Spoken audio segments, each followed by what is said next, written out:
Hello, everyone, and welcome to our webinar, Supporting Paths for OpenEdge. My name is Jessica Malakian, and I'll be today's moderator. So let's start by quickly introducing today's speakers. Today, we are joined by Roy Ellis and Dan Mitchell. Roy started in Progress over 28 years ago in tech support. Roy then spent over 20 years in development helping to deliver products like AppServer, WebSpeed, OpenEdge Management, and most recently, the Progress Application Server for OpenEdge. Roy has been the Director of Managed Database Services for the last 2 years. Dan is a Senior Principal Sales Engineer for Progress and has been with the company for nearly 20 years. He spent the 14 years prior to that at OpenEdge partner firm NX Trend Technology. Dan works with some of our largest direct customers and partners, helping them deliver strategies that allow them to continue to take advantage of Progress technologies. I'll now turn it over to them to start the presentation. All right, well, thank you, Jessica. Today we're presenting Supporting Paths for OpenEdge. We will probably say PASOE most of the time from now on out. My name is Roy. I'm presenting with Dan today. So just about the time you get tired of hearing one of our voices, the other one of us will come on and start talking.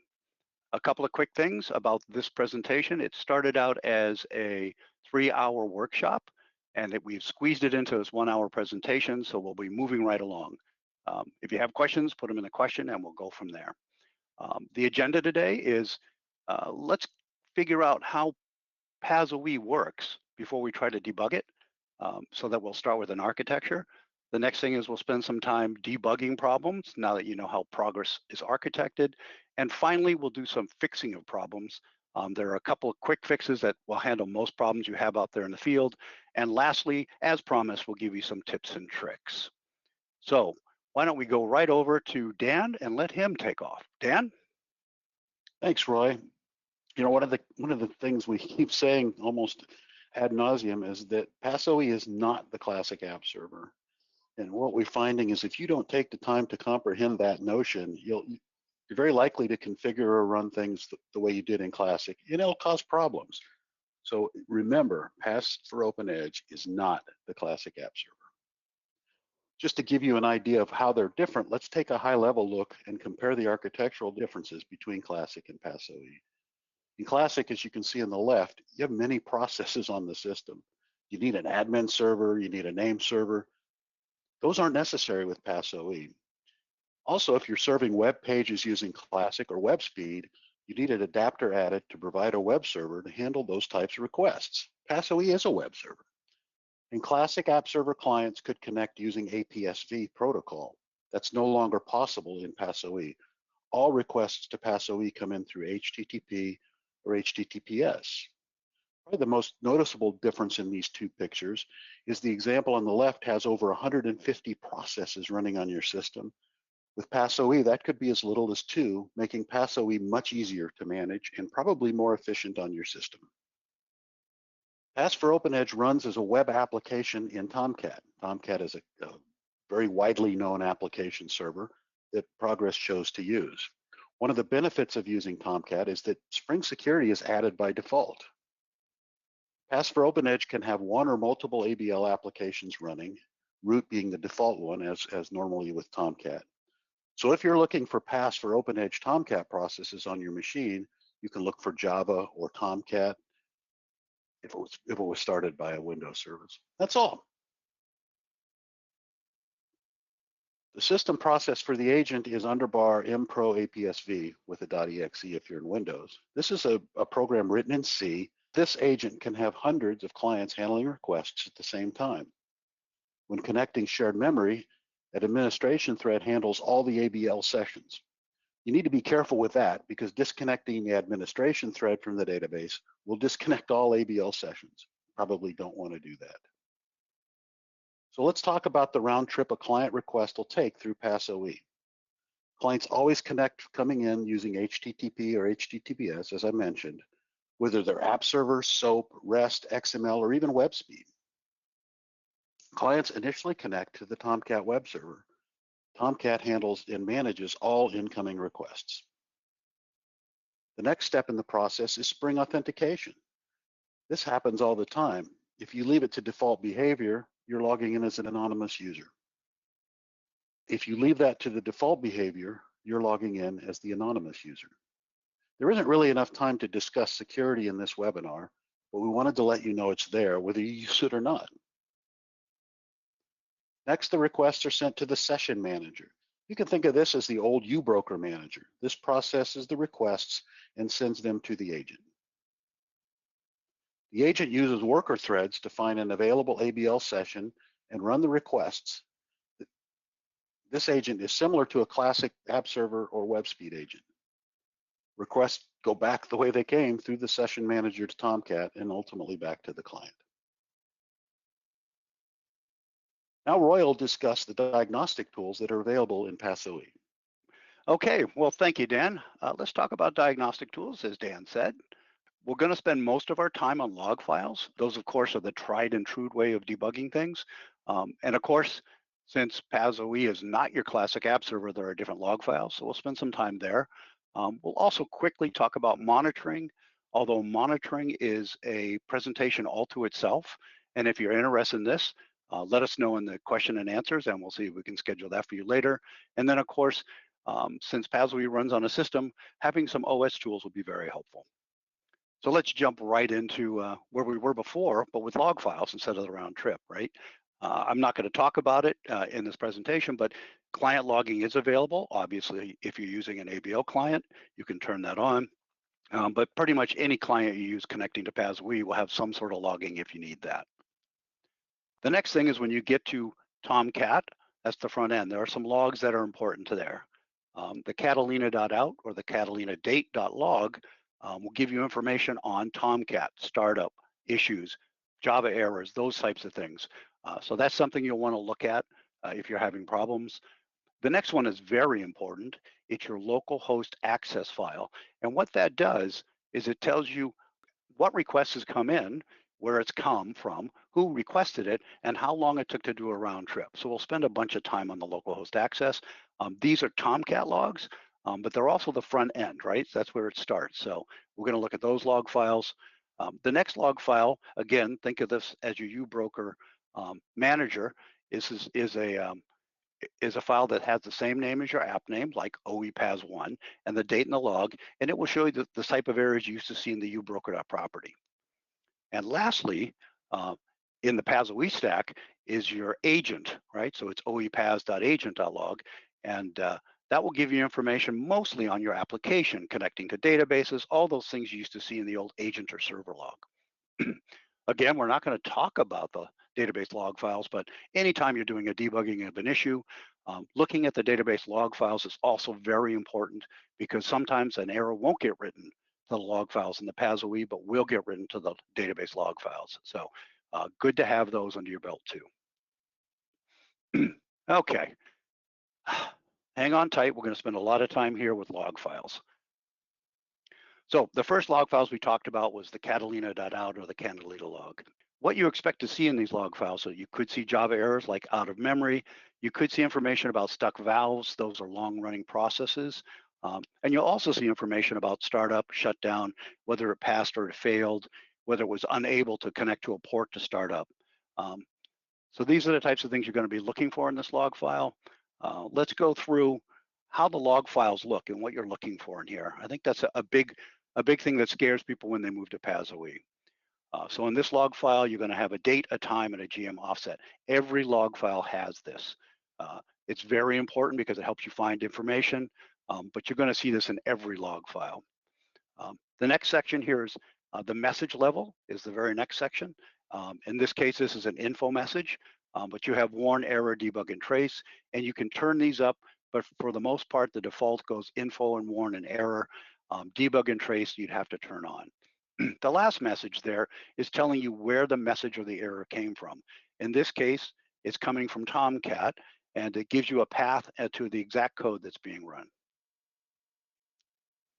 And lastly, the message itself, right? In this case, it was a message, it wasn't an error. And what it's telling us is, hey, I actually started the HTTP port 12,200 in this case, and that went successfully. The next log file I mentioned was the local host access file. And what you expect to see is all requests to Tomcat or PAS-OE. Right? Everything that gets requested will go in there. It will have return codes, 200, 400, 500. 200 is a valid request, 400 is usually a security issue, and any 500s are usually an application failure. The other thing that you'll see in here is request ID. And this will allow us to chase a request all the way through the process. One of the other things that's very important in this is it tells you the time to respond to a request. So if the request went into Tomcat and took a second to get out, you're going to see that time listed in the log file. And lastly, it'll tell you where the request came from. So let's look at this in detail. Again, it has a date, but that's not in the front. This is the only log file where the date and time is not in the front. This one starts with where's the IP address and the username. So where did it come from and who was it? As we mentioned before, you always go through Spring Security. But if you don't have it logged in or you don't have it set up, it automatically defaults to anonymous user, and that's what we have here.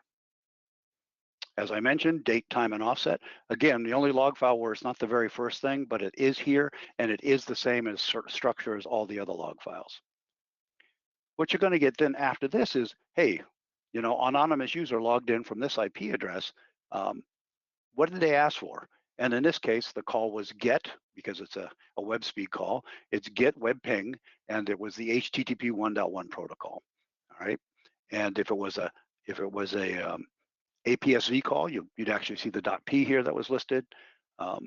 And finally, the return value. Again, a return value 200 means, hey, everything worked and I returned it.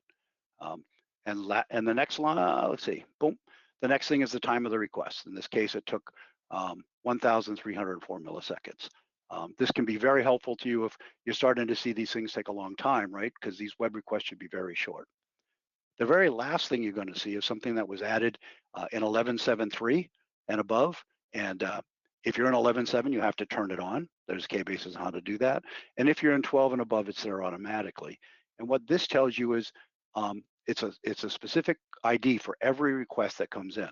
In this case, root came in, and that's just the default web app.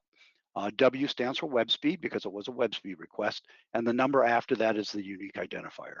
So that's what you're going to see in the local host access file.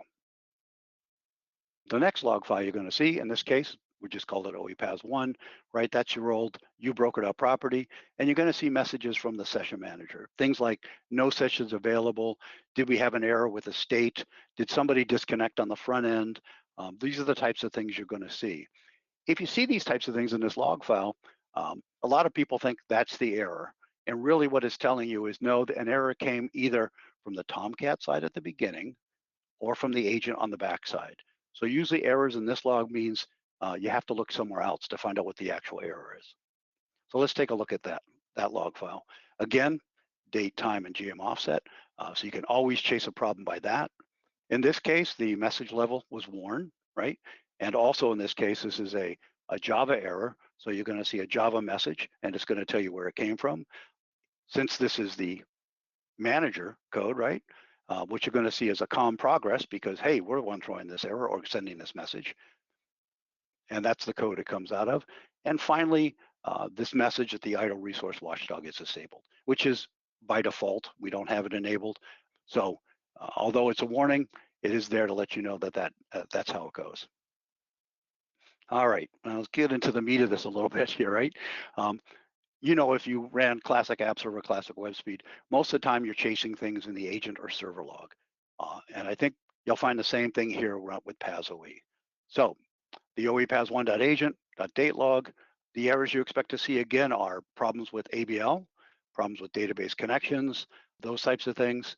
If you get a 500 error in the local host access log, or the client gets that error, it usually means the error happened here in the agent log. So you can go find out about the same time what happened here in the agent log. Okay, we're not going to go over the date timestamp. I think we've seen that enough.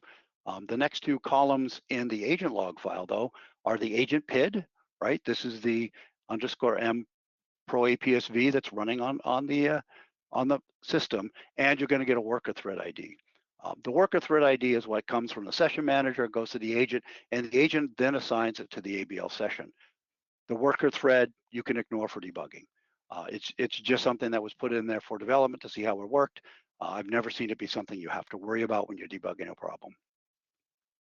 The next thing, again, just like most of them, is the logging level. In this case, we're using the progress logging levels, right, 0 through 5.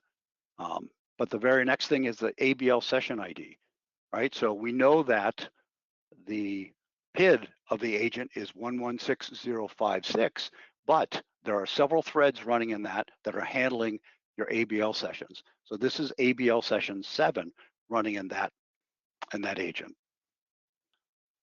Again, we have the request ID, so I can chase this request ID all the way through the process. We then give you what the log error type is. In this case, it's 4GL trace, so I could get something meaty to show you on the screen. The message above is that we are invoking the debug for the web ping on the template. And if there was an error number, there isn't here because this is just a message from the 4GL trace, then that would be seen at the end of this in the parentheses, just like we've always done. Now, not on the PASOE stack, but you're connecting to a database. Some important things that were added to the database log files, and that is, hey, when this PASOE ABL session connected to the database, it tells you what ABL session becomes what user in the database, right? So the database user here is user 2 or USR2, and the ABL session in the PASOE multi-session agent is AS-7. So now you can see, hey, this has gone all the way through the process, and I can tell you what's in the database. In fact, let's look at that, right? I've done a promon on the database. This is not a log file, but I can tell you exactly which user is making that request that we just followed all the way through that log files, okay? And why is this important? Well, if you're chasing a problem, you can go all the way through the process here, and you can check what happened at every step along the way, and you can associate a problem if you have a hung request or something. You can associate the problem all the way through the logs into the database, and if you want, you can disconnect it at the database. Something here that may not seem obvious, but if somebody made a request and you see it in every log file but the localhost access log file, what that means is it's gone through the process, but it's never been returned. So it's important to understand that you may not see it on the localhost access if the call was made, but it's never been returned. It doesn't get written into the localhost access until the response is returned. Okay, so before I move on, I did want to mention there are some other logs. We did talk about the database log files, but there are some security log files. And again, we're not going to spend time on security. That's a very long presentation, but there are log files that are out there created. There's the authentication log file and the authorization log files. So if you turn on something other than the default, which is anonymous, you'll start to see these log files attached. Again, the authentication log file is authn, the authorization log file is authz, and always get all your database log files if you're debugging a problem. Because if there's an error and you're connected to multiple databases, you don't know exactly where that error will turn up. Other log files you'll see in there's a Tomcat Manager log file. That tells you if anybody's looking at the Tomcat Manager application. There's one for the OE Manager application. Usually these are not part of debugging, but I wanted to let you know they're there. The local host and host manager log files, again, those will get created, but they're not usually part of a debugging issue. I just wanted to let you know they were there. A couple of the log files, if you see them, are very important. If you see a default log, that means that there was a Java error somewhere, and you want to take a look at that if it's in the log directory. And it may also be followed with an exceptions log file. Again, that's where the Java exceptions are written. The first one might tell you there was a Java exception. The second one will tell you what the exception was. So if you see these at any time, go take a look at them and see what happened. Last thing I want to talk about in debugging is the deferred logging. The advantages of this are you can turn on a higher logging level and it won't be written to your disk, right? So you won't be throwing tons of data on your disk. You can run it a regular one, and if you want to, at any time, you can say, hey, give me deferred logging because I saw a problem. So that saves your disk. But there's a disadvantage that it will use a little more memory in your session manager. We haven't seen a problem with that yet, but it's something to understand. And how you turn it on is you add it to your OpenEdge.properties file. You can do it either with a script or you can manually modify it. In this case, we're going to save 500 log messages at level 4 for entry type 4GL trace. So that means that this is like the black box in an airplane, right? It'll just keep the last 500 lines that were listed at logging level 4. So once the 501st comes off, the one on the top pops off and this one moves in. Now using the REST API or the OEJMX call, you can go ahead and dump that information. The information gets dumped into the log file. That's where you'll find it. And you'll know it's deferred because it tells you there in the columns. After that, you'll see all the information you'd expect to see, the date and time and what the errors were. All right, I know you're getting tired of hearing from me now, so why don't I turn it back over to Dan. Dan, you there? Yeah, thanks, Roy. So we've talked a lot about the log files that are generated and how you can look at those. Another thing to think about is how you can monitor. We see the same flow through the process, and where there were log files generated at different levels, there's also different calls you can make to get information out of the system on the fly to monitor instead of try and debug. So to start with, at the very top, Tomcat has its own URL for monitoring and management. It is a web application tool, so you just put in the host port /manager. This is useful to monitor the amount of memory that Tomcat is using. It's also helpful when you're trying to track down Java processes that have come in, and I'll talk more about that in a little bit. PassOE has a different manager. It's cleverly called OE Manager instead of Manager. And if you use that, or you can use OEJMX, either way, but if you deploy the OE Manager WAR file, you can put in the app name and it'll give you information about that.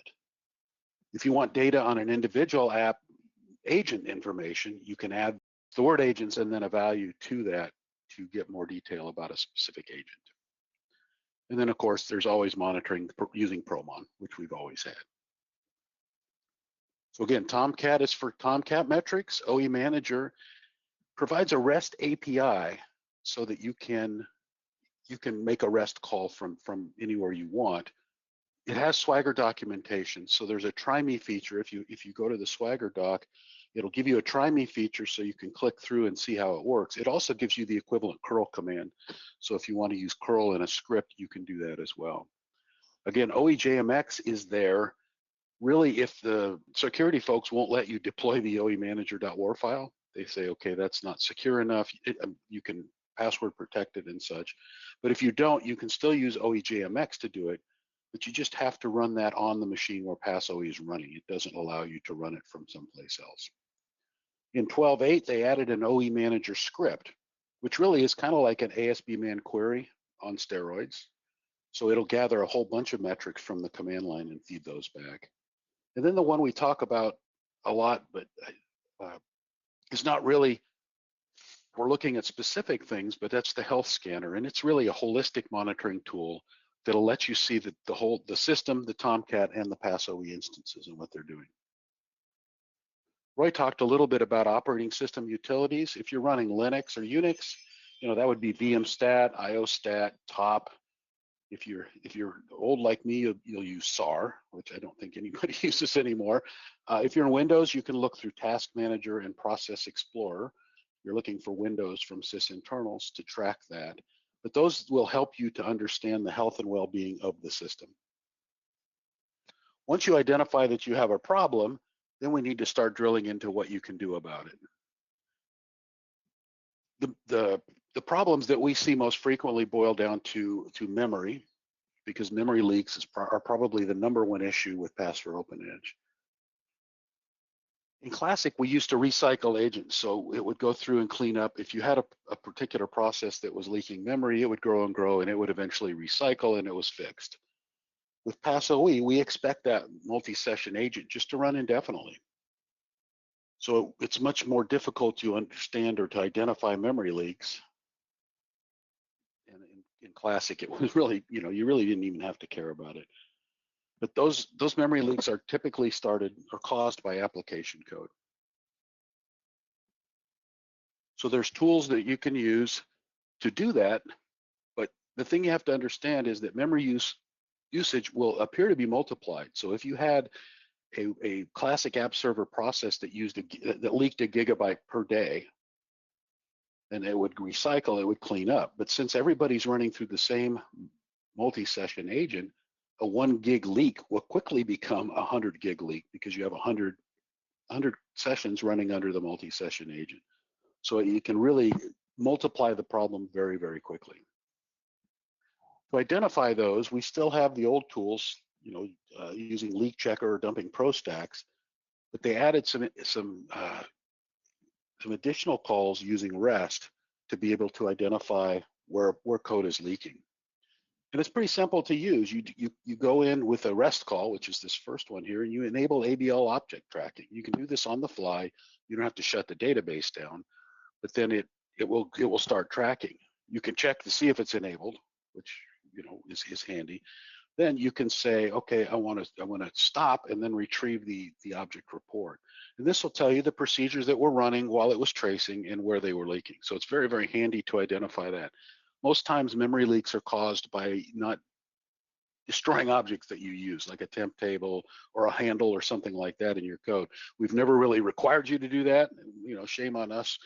But if you don't clear those up and you start running on PassOE, they could cause you to have a memory leak. If you need to reclaim the memory, because just getting a session to shut down won't reclaim the memory. If you need to do that, you can use this to remove high memory agent sessions. This is the curl command. You could also do this with the Swagger sample. And if that doesn't work, you can stop the agent. Stopping the agent is not just, doesn't mean I'm just going to stop the agent, because what that means is that everybody, if you stop an agent, everybody that's connected to it is going to get disconnected. So we've created a procedure to overcome that issue. You can manually start a new agent in the same PassOE instance, and then once you start, and it's a REST call. Once you start a new agent, then as people finish the work they're doing on the old app server, they'll get connected to the new app server. So then you can stop the agent that's giving you a problem and reclaim the system memory. And you can do that by telling it with a delete call to this URL. The cool thing about this is there's a wait to finish and a wait after stop. So you can say, I want to stop the agent. You start a new agent, you stop the agent that's running. You can say, I want you to wait for a time to make sure all requests are complete. And then if you really want to, you can say, I want to wait after that for a little bit longer before I terminate the agent. And that's a pretty straightforward thing. You can go back and forth. You can start agents without shutting down PassOE, and you can stop them as well. So that's really good for cleaning up memory that you can't get back. There's a link here to the information on how to do that. One surprise we found in Linux is this process called OOM kill. What it does is it kills the largest memory using process when memory is threatened.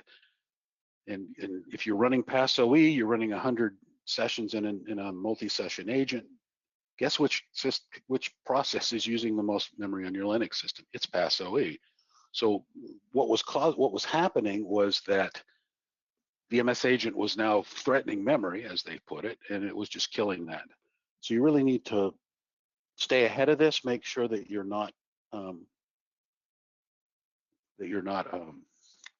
my thought there. Make sure that you're not creeping up on that and causing that to happen. There is one thing about open client connections. You need to make sure that you release and dispose those connections. .NET and Java connects to the UBroker would clean up abandoned connections. With PassOE, .NET and Java now connect through the HTTP. And when you disconnect, the web server leaves the connection open in case you need another request. So we've seen Tomcat thread leaks because open clients aren't closing their connections when they're done. Again, good code will fix that. And here's a knowledge base article to link to that. So to finish up, Roy's going to give us a few tips and tricks that will help you when you're supporting PassOE. All right. Well, thank you, Dan. Hope we still have everybody. As promised, we're going to give you some tips and tricks as you start to debug and start supporting PassOE yourself. So when I started in tech support, wow, over 29 years ago, we would sometimes have to cover other groups, right? I was on the Unix database group, and sometimes they would let people go to lunch, which I think was ridiculous, but they would leave us to answer ABL questions or to answer data server questions, and what they would give us is the top 10 questions to ask, right? So this works out really well if you're new to PAS-OE. It'd be great to have your top 10 questions to ask and things to do so you can start debugging this problem. So we'll start with, of course, the first thing is log files. And don't settle for, oh, this is the error, and let them cut and paste it and send it to you. Get all of the log files in the logs directory. Get all the database log files for what they're connecting to, because sometimes the error is in the log file, but it's caused by something that's above the error they've seen. So having all of the logs to bruise through is very, very important when you're working an issue. The other thing that sometimes helps a lot is the OpenEdge.properties file, right? That'll tell you how many sessions are in an agent, how many agents there are, where the log files are going. So if you can get that too. Another thing to always look for are ProTrace or core files, right? The ProTrace is a ABL stack, and will give you some really good information. So if you see those in the work directory or in the logs directory, go ahead and grab those and bring that in. The next thing we always ask, right, is what's changed? And of course, the answer is going to be, I don't know, or nothing's changed. But go ahead and ask that, because you may find out, well, they added system patches last night. We had classic WebSpeak crash a whole bunch of times when Windows updated and they changed their permissions for the network, and WebSpeak's not working, and we found out that there was a Windows update that had changed that. So always nice to know what changed, especially if things were running along great and all of a sudden something started to cause a problem. It means something changed out there. Next thing to ask, really important, is what's the configuration? Is everything on one box? Is there stuff on several different boxes? Are you using load balancing? And if you are using load balancing, how is that set up? The other next important information is it shared memory or a network database connection, or both, because you could have PAS-OE running on the same box as a database, and that could be shared memory. But if you're load balancing, you could have PAS-OE on other boxes handling the load, but there'll be a network database connection. So it's nice to understand that. What's the operating environment, right? Is it on-prem, is it cloud, or is it hybrid? We've had people, we were asking them to do things in the cloud, and well, they couldn't do it because it's a cloud environment. You can't change certain things there. So always nice to know.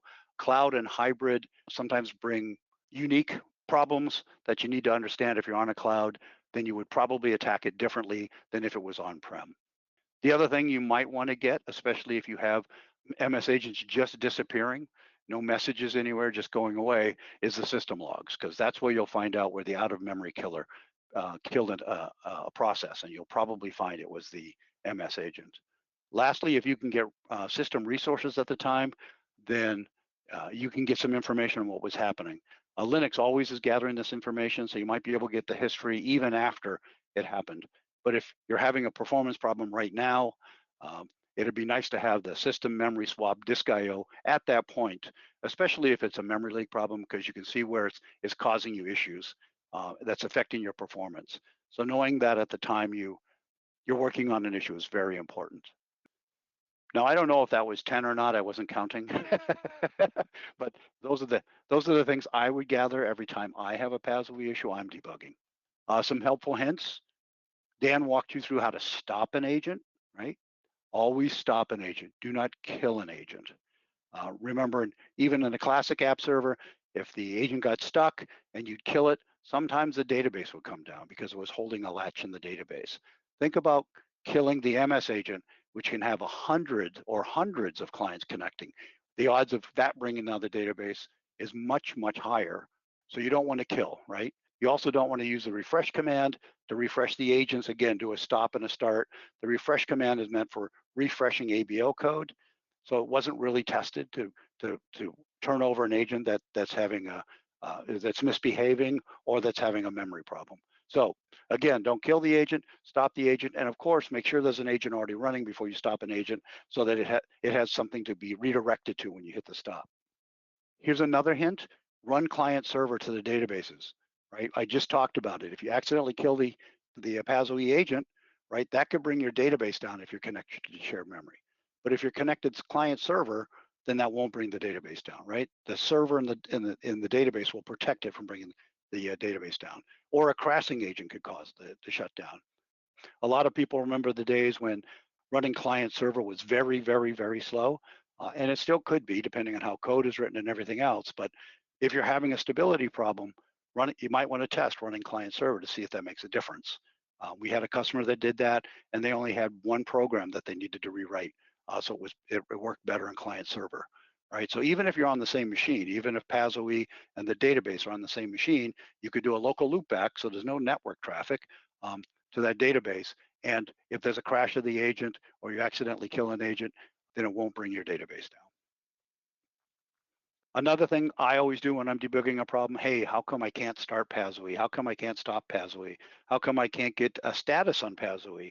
Well, sometimes you're using OpenEdge Management, OpenEdge Explorer, or using PDSOE. So if you test from the command line, it will let you know, is the problem in some of these tools, or is the problem with PAS-OE? So drop down to the command line, don't be afraid, and test it there, right? That'll tell you if it's those, that'll tell you if there might be a user permissions error. So that's a very, very good way. Drop down the command line, get as close to PAS-OE as you can when you're debugging a problem.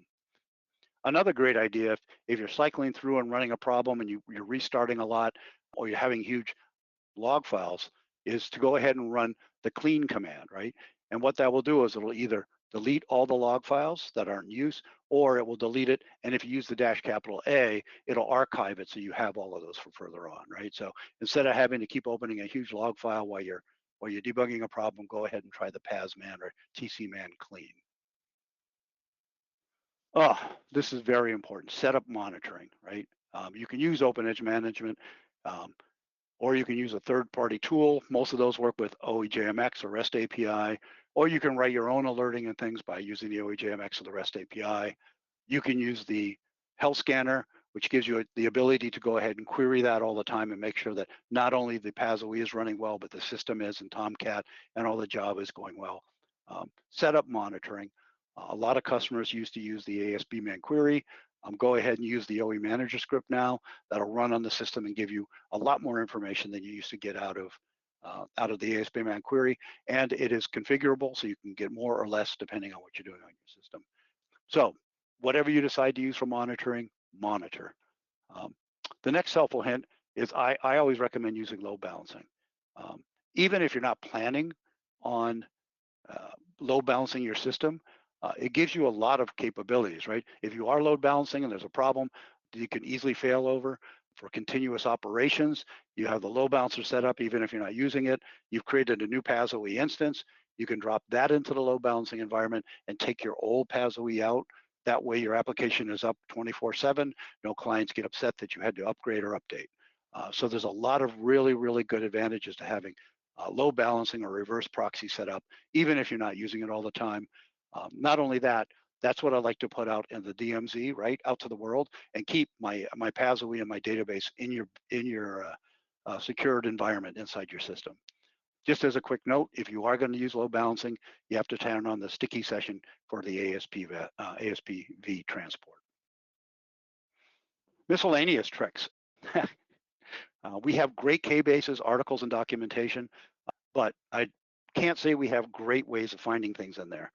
What I use is I use Google search exclusively for this, right? I want to get all the K-bases, articles, and documentation that's out there all in one quick search. So what I do is I go to Google and I start with the word OpenEdge, and then I list what I want to do, right? So in this case, OpenEdge Manager, REST API. Give me information on the OpenEdge REST API. And what it'll do is it'll give you K-bases, articles, documentation. If there's a video out there, it'll list all that stuff for you in one place so you can pick what would help you best and have lots of choices. If you do want to search just the document portal, then you can tell it, hey, I want to search in Google the site specifically, and it will allow you to do that. So that then you wouldn't get the K-base articles and necessarily the videos. But that gives you the ability to search using Google search, which I think is probably the best search when I'm trying to debug a problem. The last thing is join the Progress Community forums. Go ahead and go in there. All you need is an email address, sign up, and now not only can you ask questions, but you can just watch what other people are talking about. There is a specific forum there for PAS-OE. I think it's called PAS-OE Nirvana, right? So you can get there, you can sign up, and you can see what people are talking about. And if you have a question, you can ask, and there's people out there who are constantly answering these questions.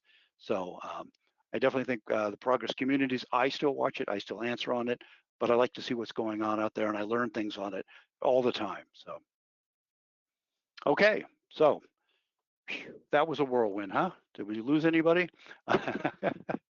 So in summary, take the time to understand Paths for OpenEdge, or PAS-OE.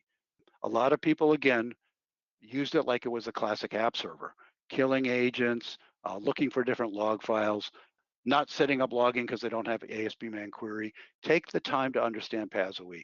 Once you do, and you understand how to fix it, life gets much better. And getting used to the log files and walking that process, looking for requests that run through, getting used to looking at specific log files. Now you know what log files to look at, and you know what to look for. This will help you debugging problems. Of course, test and look for memory issues. I know you can't find all memory issues in testing. That's why we created the ABL objects request. That way you can be in production, you can turn it on, gather some information for a while, get it out, turn it back off again, and go fix the code that's causing you problems, reintroduce it and run it again later. So you can stay up and running, and you can have yourself working on fixing the problem. Enable deferred logging, right? You may not need it right now, but if your agent crashes or if you start to have a problem, it's already there. It's already keeping the information for you. You can dump it and get the information without having to go modify and change your logging to a higher logging level. And lastly, setup monitoring for PAS-OE, right? We have the new OE manager script if that's all you do, but there's all kinds of information you can get a PAS-OE that you couldn't get in a classic app server or WebSpeed. It should help you, especially if you're chasing a memory problem. It gives you the ability to watch these things and intercept it before the out-of-memory killer jumps in, or before your client starts saying, hey, it's getting really slow. And that's the end of our presentation. I guess now we'll move to questions and answers. Sounds good. So Dan and Roy, are you ready to get started? Let's go. Or this is where it becomes fun. Yeah. The first question is, if PAS-OE is running on the DB machine, will OOM kill the DB? So the answer is it will kill the DB or the MS agent, whichever has the largest memory. That's how OOM is configured. You can modify it to say never shut down this process or whatever. But yes, if that is the largest thing out there running, then it could shut that one down. The next question is, I've seen ProTrace in core files all over the place, even in system directories. Can they be configured if there is some logic behind where the files are put? The quick answer to this is no. By default, ones that we can catch when they crash will go into the work directory, whatever you've considered the set up as the work dir in progress. By default, they'll go there. But depending on where it crashes is depending on where it goes. If it's crashing in a shared file right off the system, then it could go somewhere on the system. So usually, if we catch it, we get a ProTrace that'll go in the working directory. Usually the core files go there too, but we can't guarantee it. It depends. It's an operating system thing and where it crashes. The next question is, you say don't use the refresh command. Why? Okay, so I said don't use the refresh command if you're having a problem with an agent, an MS agent, right? It's designed to be used to replace a current version of an R file with a new version, right? So what it does is it refreshes all that data in the agent. If you're having a problem with an agent with memory or misbehaving or all the threads are struck, that's not what the refresh command is for. So you don't want to use that command to fix that problem. I'm not sure how it will work, right? It's not designed for that. It's designed for a running agent that's doing fine, and we're just going to refresh the .R code. So so that's why I don't use it when you're working with a misbehaving MS agent. The next question is how to take a new version of .R file without refreshing. Okay, so I think this is related to the last question. Mm-hmm. So of course, if everything's running fine and you want to use the refresh command, that's fine. If not, there's a couple of ways, right? You can stop an agent, right? So use the same things you're using now, right? You can start a new agent that will pick up the new R code and stop the old agent. That will take the old R code out of the situation. You can restart PAS-OE. But if you're just doing a refresh in .Rs and everything's running fine, you can use the refresh command. And which monitoring tool was mentioned? I heard something like Health Scanner, but I cannot find this on Google. Okay, so it's Health, Health scanner. So you should be able to find that on Google, especially since I told you that was the thing that you should work with, right? So, Sounds good. Next question is, any documentation on how to change/tune OpenEdge.properties to improve performance? really, there isn't much in there to tune for performance. It depends on your system. If you find that on your system, running more agents with less connections per agent is faster, then that would probably be one of the biggest things you could change. Or our default one is running one agent with as many connections as you can handle. Those are the biggest things you can change in the OpenEdge.properties. There are other settings for increasing Java if you think you need more Java. But other than that, the mix of agents and sessions per agent are probably the most important. And based on your application, based on your machine, one size doesn't fit all, right? So our recommendation is start with one agent, put as many as you can on it. But in your situation, it may make sense to have more agents and less sessions per agent. Just understand that it's not a round robin. It doesn't go first one agent, then the second agent, then the next agent. It'll try to use the first agent as much as it can and overflow to the next agent. I hope that answered the question. Yeah. The next question, is there a performance hit to running the database connections client server versus shared memory in PAS-OE? No different than any other ABL client, right? Because PAS-OE is just an ABL client. It's a special one. It's a multi-session. So if you have good, tight, small code, then it usually is not a problem. Yes, it will be slower, but it could be the difference of 100 milliseconds versus 200 milliseconds. It's slower, but who's going to notice the difference? Obviously, there's a hit for going across the network. The question is it bad enough that you don't want to run load balancing, or is it bad enough that you don't want to run client server for stability? Again, that will depend on the application, but it should be fine. Like I said, the one customer who did it only found one piece of code that was a problem. So. And what is the alternative of App Server Trim, Classic App Server in PAS-OE? Okay, so we actually have the settings in PAS-OE to use the trim function. You can set it up and you can turn it on, but understand how the trim works. It says, okay, every 30 minutes, let me wake up and see if there's an agent that hasn't been busy for a while, right? And then I'll trim that. Well, if you set up one MS agent to handle all the requests, and you keep another MS agent in spare, right? So in case you have to switch over or it rolls over to there every now and then, turning that on will always trim the MS agent that's not being used, right? So you're not cleaning up that MS agent that's using up too much memory. So the trim function doesn't really work in PAS-OE, which is why it's not enabled by default.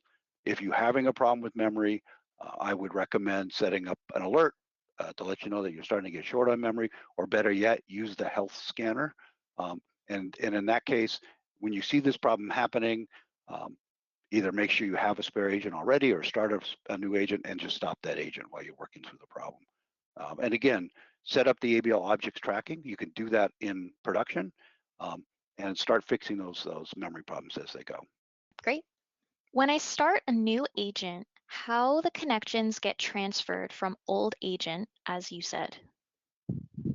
Okay, so when you send the stop command to the current agent, the first thing it says is, okay, I've got a stop command. I'm not going to accept any new requests. All right.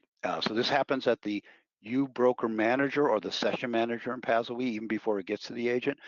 So that flag is set, and what the session manager will now do is look for another agent, and it will forward all new requests to that new agent. So as long as you have one running, you're fine. If you don't have one running, we'll try to start one, but it's better to have one running so people aren't waiting, and so they're not getting errors. Once you've hit the stop, I won't get any new errors, and then those two timeouts will say, hey, let me see if everything times out in let's say 10 seconds. And if it doesn't time out in 10 seconds, I'll go ahead and wait a couple more minutes to see if they time out naturally. And if they don't, go ahead and shut this agent down. And then people will see errors. But that's how it works. So the next question is, client with several app servers classic is recommended to create one PAS-OE or several PAS-OE by each app server? Yep. This is one of those ones where, again, it depends on your application and how it works.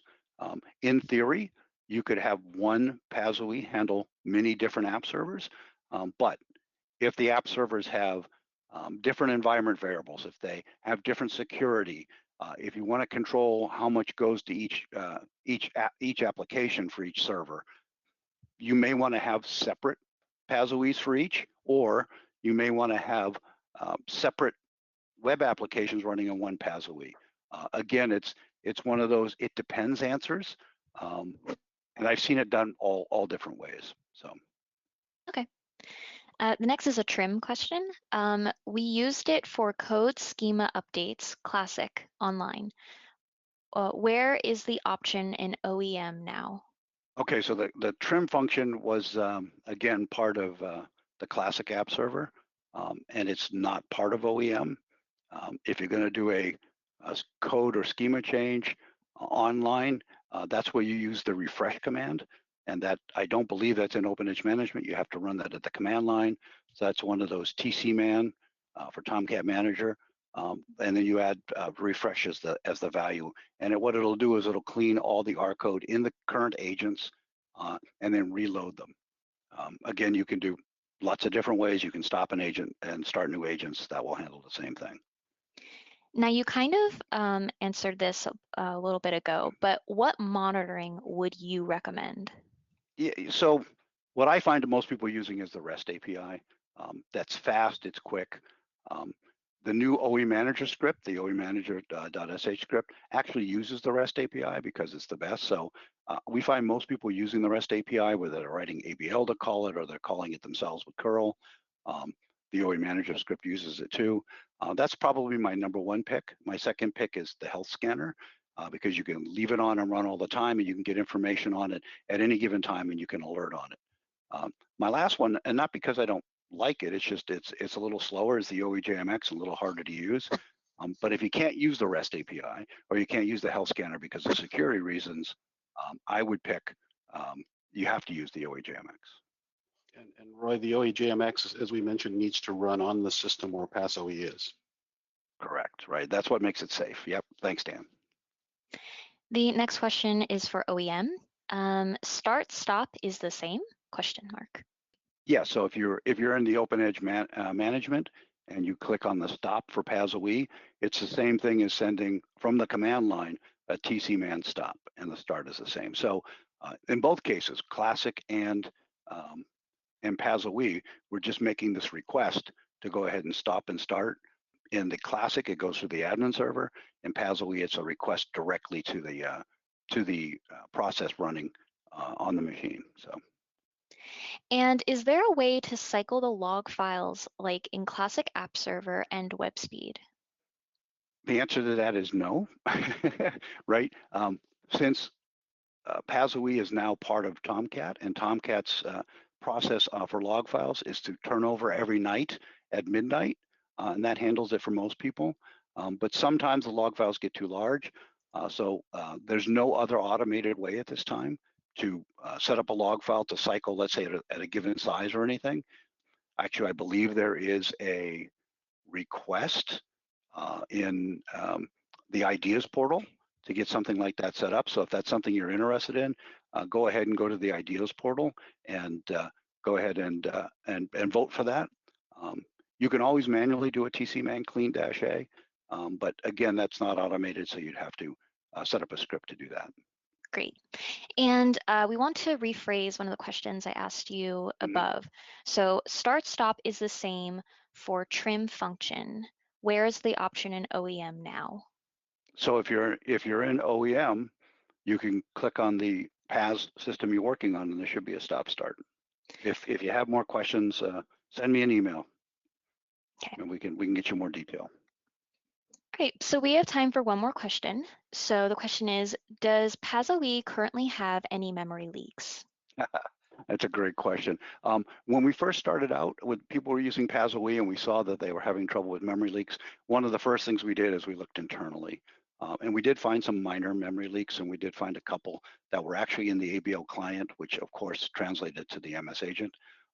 But we fixed all those. And the problem, we have not had any problems recently with the memory leaks.